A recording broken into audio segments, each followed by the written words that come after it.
सतनाम श्री वाहेगुरु जी। अज दा कथा प्रसंग कि किस तरह एक शिकारी ने अपने सिरड़ नाल चतुरभुजी भगवान नू चतुरभुजी पंछी बनन लई मजबूर कर दिता।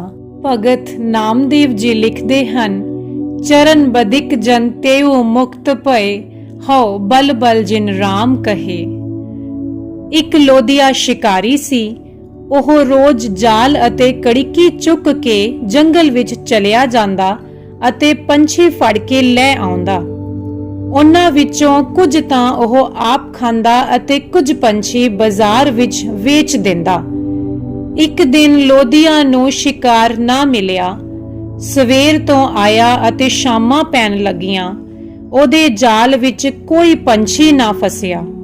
ਉਹ ਪੰਛੀਆਂ ਦੀ ਭਾਲ ਵਿੱਚ घने जंगल विच चलिया गया। उत्थे एक महात्मा समाधि ला के बैठे सन। ओ महात्मा दे सन्मुख खलो के बोलिया, हे महात्मा जन, जे मैनू अज शिकार लब पवे तां अद तैनू देवां। ए सुख ना सुख के लोधिया ने जाके जाल ला लिया। जाल विच बहुत सारे पंछी फस गए। फसे पंछियां वल देख के शिकारी ने बेअंत आनंद मनाया। आनंद नाल उछलदा होया ओह जाल दे लागे गया। पंछी फड़ के पिंजरियां विच बंद कर दिते अते जाल समेट के उस महात्मा दे कोल गया। मुड़ उस दे सन्मुख प्रगट होके बेनती कीती, हे मुनि जी, मैं आप जी दी सुखना सुखी सी, ओ सुखना समाधि खोल के ले लवो। महात्मा ने अखां खोलियां। लोधिया नू सन्मुख खलोता देख के पुछया, क्यों भगता, की होया? ए सुन के लोधिया ने सुखना दी कहानी सुनाई अते अंत विच बेनती कीती, मैं आप जी दा हक नहीं रखना चाहुंदा, क्योंकि जो कोई किसे दा हक रखे ओह पापी हुंदा है। ए अद्धे पंछी प्रवान करो। लोधिया दी जबानों ए सुन के महात्मा जी लोधिया नू कहन लगे, हे बदिक, तू बहुत वड्डी भुल कीती है। मैनू पंछी दे के पापी बनाउंदा है। जे मेरी सुखना देनी है तां मैनू चतुरभुज पंछी फड़ के लिया दे अते ए जिन्ने पंछी हन इन्हां नू छड्ड दे। महात्मा दे ए वचन सुन के लोधिया ने सारे पंछी छड्ड दिते। ओह उड़ के मुड़ दरख्तां उत्ते जा बैठे ਅਤੇ ਲੋਧੀਆ ਜਾਲ ਫੜ ਕੇ ਪੰਛੀ ਫੜਨ ਵਾਸਤੇ ਜੰਗਲ ਵਿੱਚ ਜਾ ਵੜਿਆ ਅਤੇ ਚਤੁਰਭੁਜ ਪੰਛੀ ਨੂੰ ਢੂੰਡਣ ਲੱਗਾ। ਰਾਤ ਪੈ ਗਈ। ਹਨੇਰਾ ਦੇਖ ਕੇ ਘਰ ਮੁੜ ਗਿਆ ਕਿ ਸਵੇਰੇ ਆ ਕੇ ਚਤੁਰਭੁਜ ਪੰਛੀ ਨੂੰ ਫੜਾਂਗਾ। ਬਿਨਾਂ ਸ਼ਿਕਾਰ ਤੋਂ ਘਰ ਪੁੱਜਿਆ। ਇਹ ਦੇਖ ਕੇ ਲੋਧੀਆ ਦੀ ਇਸਤਰੀ ਨੇ ਪੁੱਛਿਆ, हे स्वामी जी, ਅੱਜ ਸ਼ਿਕਾਰ ਕਿੱਥੇ ਹੈ? ਇਸਤਰੀ ਦੇ ਇਹ ਸਵਾਲ ਕਰਨ ਉੱਤੇ ਲੋਧੀਆ ਨੇ ਪੰਛੀਆਂ ਦੇ ਮਿਲਣ, ਮਹਾਤਮਾ ਦੀ ਸੁਖਨਾ ਅਤੇ ਮਹਾਤਮਾ ਦੇ ਚਤੁਰਭੁਜ ਪੰਛੀ ਲੱਭਣ ਵਾਸਤੇ ਆਖਣ ਤੱਕ ਸਾਰੀ ਕਥਾ ਸੁਣਾ ਦਿੱਤੀ। ਸਾਰੀ ਵਾਰਤਾ ਸੁਣ ਕੇ ਸਿਆਣੀ ਇਸਤਰੀ ਨੇ ਲੋਧੀਆ ਨੂੰ ਸਮਝਾਇਆ, हे स्वामी जी, ਅੱਜ ਤੱਕ ਤਾਂ ਕੋਈ ਚਤੁਰਭੁਜ ਪੰਛੀ ਨਾ ਸੁਣਿਆ ਹੈ ना देखा है। उस मुनि ने ये सिर्फ इस वास्ते आख्या है कि उस कल्पत पंछी दे पीछे लग के दूसरे पंछियां नू फड़ना छड्ड देवो। पंछी शिकार छड्डिया साडा निर्वाह होना औखा है। इस वास्ते चतुरभुज पंछी दा ख्याल छड्डो अते जिवें पेट पूजा करदे हो करी जावो। लोधिया बोलिया, भलिए लोके, ਇਹ महात्मा दी सुखना दा सवाल है।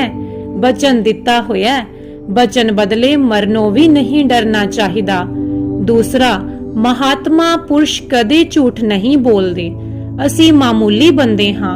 असां शायद चतुरभुज पंछी ना देखिया होवे, पर ओ जानदे हन अनहोनी चीज दे लभण वास्ते कदी महात्मा किसे नू नहीं आख सकदे। उन्हां ने जो आखिया है ओ ठीक है, ਉਹੀ ਸੱਤ ਹੈ। ਮੈਂ ਸਵੇਰੇ ਚਤੁਰਭੁਜ ਪੰਛੀ ਦੇ ਫੜਨ ਵਾਸਤੇ ਜਾਵਾਂਗਾ ਤੇ ਉਹਦੇ ਲੱਭੇ ਬਿਨਾ ਘਰ ਮੁੜ ਕੇ ਨਹੀਂ ਆਵਾਂਗਾ। ਜਿੰਨਾ ਚਿਰ ਉਹ ਪੰਛੀ ਮਿਲ ਨਾ ਜਾਵੇ ਉਹਨਾਂ ਚਿਰ ਅੰਨ ਮੂੰਹ ਨੂੰ ਨਹੀਂ ਲਾਵਾਂਗਾ, ਮੈਂ ਇਹ ਪ੍ਰਣ ਕਰਦਾ ਹਾਂ। ਆਪਣੇ ਪਤੀ ਦੀ ਇਹ ਪ੍ਰਤੀਗਿਆ ਸੁਣ ਕੇ ਇਸਤਰੀ ਹੈਰਾਨ ਹੋ ਗਈ। ਗਮ ਨਾਲ ਉਸਦੇ ਨੈਣਾਂ ਵਿੱਚੋਂ ਜਲ ਆ ਗਿਆ। ਅਗਲੇ ਦਿਨ ਲੋਧੀਆ ਜਾਲ ਮੋਢੇ ਉੱਤੇ ਸੁੱਟ ਕੇ ਘਰੋਂ ਤੁਰ ਪਿਆ। ਜੰਗਲਾਂ ਵਿੱਚ ਚਤੁਰਭੁਜ ਪੰਛੀ ਦੀ ਭਾਲ ਕਰਨ ਲੱਗਾ। ਚਤੁਰਭੁਜ ਪੰਛੀ ਸੱਚਮੁੱਚ ਕੋਈ ਪੰਛੀ ਨਹੀਂ ਸੀ। ਮਹਾਤਮਾ ਦਾ ਇਸ਼ਾਰਾ ਭਗਵਾਨ ਵੱਲ ਸੀ। ਲੋਧੀਆ ਭਾਲ ਕਰਦਾ ਕਰਦਾ ਅੱਗੇ ਅੱਗੇ ਜੰਗਲਾਂ ਦੀ ਖਾਕ ਛਾਨਣ ਲੱਗਾ। ਇਸ ਤਰ੍ਹਾਂ ਫਿਰਦੇ ਨੂੰ ਕਈ ਦਿਨ ਹੋ ਗਏ, ਪਰ ਐਸਾ ਕੋਈ ਪੰਛੀ ਨਾ ਲੱਭਿਆ। ਅੰਨ ਮੂੰਹ ਨਾ ਲਾਇਆ। ਭੁੱਖ ਨੇ ਨਿਰਬਲ ਕਰ ਦਿੱਤਾ। ਆਖਰ ਉਸਨੇ ਫੈਸਲਾ ਕਰ ਲਿਆ ਕਿ ਉਹ ਛੁਰੀ ਨਾਲ ਆਤਮਘਾਤ ਕਰ ਲਵੇਗਾ। ਜੇ ਬਚਨ ਪੂਰਾ ਨਹੀਂ ਹੋ ਸਕਦਾ ਤਾਂ ਉਸਦੇ ਜਿਉਣ ਦਾ ਵੀ ਕੋਈ ਲਾਭ ਨਹੀਂ। ਮਰਨਾ ਹੀ ਚੰਗਾ ਹੈ। ਜੰਗਲ ਵਿੱਚ ਹੀ ਮਰ ਜਾਏਗਾ। ਉਸਦੀ ਦੇਹ ਨੂੰ ਸ਼ੇਰ ਅਤੇ ਬਘਿਆੜ ਆਦਿਕ ਜਾਨਵਰ ਖਾ ਜਾਣਗੇ। ਮਨ ਨਾਲ ਇਹ ਫੈਸਲਾ ਕਰਕੇ ਛੋਟੀ ਜਿਹੀ ਨਦੀ ਦੇ ਕਿਨਾਰੇ, ਜਿੱਥੇ ਉਸਨੇ ਜਾਲ ਤਾਨਿਆ ਹੋਇਆ ਸੀ, ਬੈਠ ਗਿਆ। ਤੇਜ ਧਾਰ ਵਾਲੀ ਛੁਰੀ ਕੱਢੀ। ਉਸ ਛੁਰੀ ਨੂੰ ਆਪ ਹੀ ਆਪਣੇ ਕਲੇਜੇ ਵਿੱਚ ਮਾਰਨ ਲੱਗਾ ਤਾਂ ਭਗਵਾਨ ਨੇ ਆ ਕੇ ਦਰਸ਼ਨ ਦਿੱਤੇ। ਉਸ ਦੇ ਸਬਰ ਅਤੇ ਬਚਨ ਪਾਲਨ ਦੀ ਰੂਹ ਉੱਤੇ ਭਗਵਾਨ ਖੁਸ਼ ਹੋ ਗਿਆ। ਆਪ ਚਤੁਰਭੁਜ ਪੰਛੀ ਬਣ ਕੇ ਜਾਲ ਵਿੱਚ ਆ ਫਸਿਆ। ਖੰਭਾਂ ਦੀ ਫੜਫੜਾਹਟ ਨੇ ਲੋਧੀਆ ਦੇ ਕੰਨਾਂ ਨੂੰ ਖੜਿਆਂ ਕਰ ਦਿੱਤਾ। ਉਸਨੇ ਭੌਂ ਕੇ ਜਾਲ ਵੱਲ ਵੇਖਿਆ। ਉਹਦੇ ਹੱਥੋਂ ਛੁਰੀ ਡਿੱਗ ਪਈ, ਕਿਉਂਕਿ ਉਸਨੇ ਚਤੁਰਭੁਜ ਪੰਛੀ ਨੂੰ ਦੇਖ ਲਿਆ। ਉਹ ਵੀ ਜਾਲ ਵਿੱਚ ਫਸਿਆ ਹੋਇਆ ਹੈ।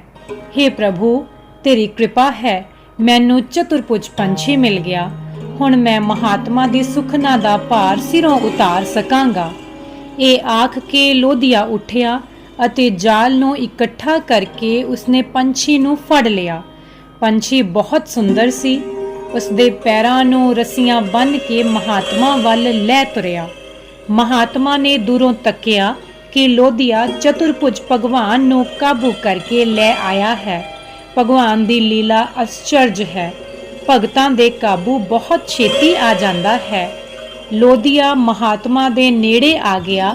ਲੋ ਮਹਾਰਾਜ, ਇਹ ਆਪ ਦਾ ਪੰਛੀ ਚਤੁਰਭੁਜ ਹੈ। ਪੰਛੀ ਨੂੰ ਮਹਾਤਮਾ ਦੇ ਅੱਗੇ ਰੱਖ ਕੇ ਲੋਧੀਆ ਨੇ ਆਖਿਆ ਤੇ ਨਾਲੇ ਨਮਸਕਾਰ ਕੀਤਾ। ਮਹਾਤਮਾ ਨੇ ਦੰਡਵਤ ਹੋ ਕੇ ਚਤੁਰਭੁਜ ਨੂੰ ਪ੍ਰਣਾਮ ਕੀਤਾ।